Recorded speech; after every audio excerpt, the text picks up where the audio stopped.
We typically use springs as an example of a simple harmonic oscillator.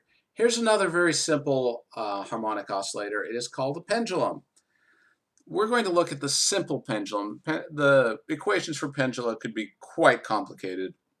We're just going to look at the simple example today. So a simple pendulum is nothing more than a mass that's hanging at the end of a lightweight cord. And we assume that the cord doesn't stretch and that the mass of the cord is negligible. So basically the mass that's at the end is much, much larger than the mass of the cord itself. Here's what's happening. Here's a free body diagram of a pendulum. So you have a mass that is at some point in its swing. Gravity is still pulling downward, but the tension pulls up along the string. So there is a component of this of gravity that counters the tension, but the other component of gravity will then contribute to the forward motion of the spring. So I guess one way you can look at it is if we tip it, here's your tension, here's your gravity. You're going to have some y component to the gravity that counters tension, and then you're going to have a forward motion of gravity that pushes it forward and causes it to move in the swing. And so, of course, this is your angle theta, so the component that causes it to swing is going to be the sine theta component. So in order to be a simple harmonic in simple harmonic motion, the restoring force must be proportional to the negative of the displacement. And so we have the force is equal to negative x component, or mg sine theta. Now, currently, this force is proportional to sine theta, but not just to theta itself. But we can fix that. Look at this table down here on the bottom right. Here we're comparing the angle in radians to the sine of that angle. And notice that for 1 degree, the angle in radians is exactly equal to the sine of that angle. At 5 degrees, they're pretty close. They're starting to deviate a little bit. 10 degrees, still pretty close. 15 degrees, you're starting to get over 1.1% error. Anything beyond 15%, or excuse me, anything beyond 15 degrees, anything beyond 15 degrees, you start getting a large error, a large difference between those two values.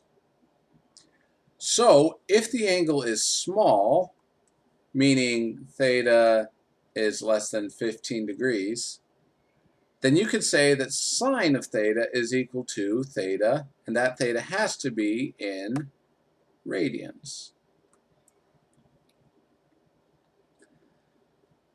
So if we make that approximation that sine theta is equal to theta, then all of a sudden our restoring force becomes that the force is approximately equal to negative mg theta. We can push this a little bit further.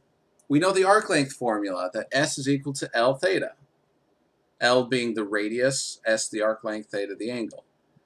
If we solve for theta, we get that theta is equal to the arc length divided by the length. So the force then becomes negative mg times S over L. Or rearranging it slightly, you get this form.